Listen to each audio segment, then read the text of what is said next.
कसूर थाना सराय मुगल के अकब में राशन तकसीम के नाम पर दफा 144 और लॉकडाउन की धज्जियां उड़ा दी गईं। इंतजामिया की जानिब से नाकस इंतजामात की वजह से दर्जनों मर्दों खवातीन झुरमट की शक्ल में घंटों जमा रहे और दस्तों गिरबान भी हुए। राशन की इस तरह तकसीम कोरोना वायरस के फैलने का सबब बन सकती है।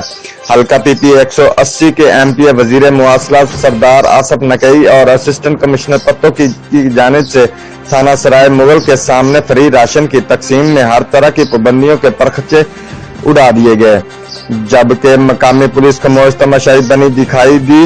दफा 144 और लॉकडाउन का नामो निशान भी मौजूद न रहा। सैकड़ों की तादाद में मौजूद मर्दों और औरतों के लिए कोई हिफाजती इंतजामात न किए गए। सुबह से बैठे लोग राशन के हसूल के लिए एक दूसरे से उलझ पड़े और दस्तों गिरबान हो गए। आखिर में इंतजामिया और हुकूमत को कोसते हुए खाली हाथ वापस घरों को लौट गए। राशन तकसीम के नाम पर गुर्बत की गुर्बत का मजाक उड़ाया गया। रिपोर्ट मार बशारत सदीकी, डिविजनल ब्यूरो चीफ, जियो एक्सप्रेस न्यूज, लाहौर।